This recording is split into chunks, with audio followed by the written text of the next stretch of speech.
Assalamualaikum warahmatullahi wabarakatuh. Saya di sini akan menjelaskan tentang sejarah perkembangan komputer. Sejarah perkembangan komputer generasi pertama dimulai oleh Charles Babbage pada awal abad ke-20, yang seorang insinyur sekaligus matematikawan mencetuskan sebuah gagasan untuk menciptakan mesin analisis yang memungkinkan untuk melakukan perhitungan sekelompok angka secara otomatis. Sejarah perkembangan komputer generasi pertama menggunakan tabung vakum pada tahun 1946. Tahun 1946 merupakan tahun diciptakan komputer generasi pertama dengan menggunakan tabung vakum sebagai komponen dasar pembuatan. Tabung yang digunakan sebagai komponen dasar ini memang dikenal tidak efisien di beberapa aspek karena cepat sekali panas ketika dipakai. Adapun ciri-ciri dari komputer generasi pertama yaitu memiliki hardware yang jauh lebih besar serta membutuhkan ruang yang sangat luas. Interior desain sistem operasi yang dibuat secara spesifik dan hanya dapat melakukan tugas tertentu. Dan program hanya dapat dibuat memakai bahasa mesin. Oke, kita lanjut ke sejarah komputer generasi kedua menggunakan transistor, yaitu pada tahun 1959. Di tahun 1959 ini, komputer dasar untuk merancang komputer adalah teknologi transistor. Komputer ini dinilai jauh lebih efisien jika dibandingkan tabung vakum. Karena yang soal tabung vakum tadi, karena membutuhkan ruang yang sangat luas. Sementara jika menggunakan transistor ini mempunyai ukuran lebih kecil dibandingkan tabung vakum, serta daya listrik yang diperlukan juga lebih kecil untuk mengoperasikannya. Biaya pembuatan juga jauh lebih terjangkau.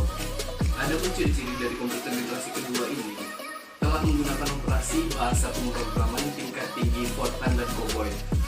Kapasitas memori utama menggunakan magnetic core storage dan juga menggunakan simpenan eksternal seperti magnetic tape dan magnetic disk. Kita lanjut ke sejarah komputer generasi ketiga, integrated circuit, yang dimulai pada tahun 1965 sampai dengan 1971. Di generasi komputer ketiga dimulai pada tahun 1965, yang mana komputer dibuat menggunakan integrated circuit atau ICS. Teknologi ini menggeser fungsi transistor sebagai komponen dasar komputer.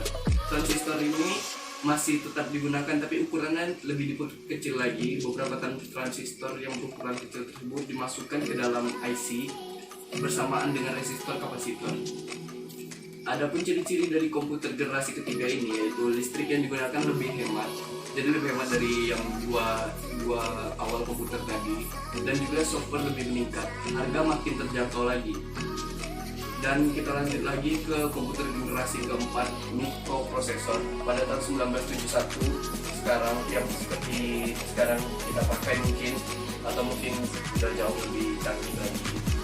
Komputer yang kita pakai sekarang merupakan komputer generasi keempat, yang mana dibuat dengan menggunakan komponen dasar bernama mikroprosesor. Chip mikroprosesor memiliki ribuan transistor dan beberapa macam elemen sirkuit yang mana saling terhubung menjadi satu.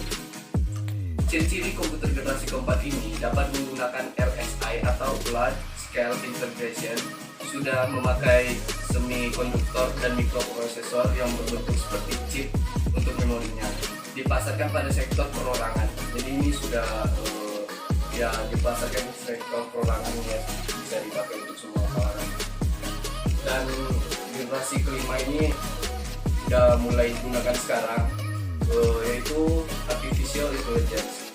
Generasi kelima ini sebenarnya masih tahap pembangunan, yang mana generasi ini akan mempunyai teknologi yang dibuat berdasarkan kecerdasan buatan.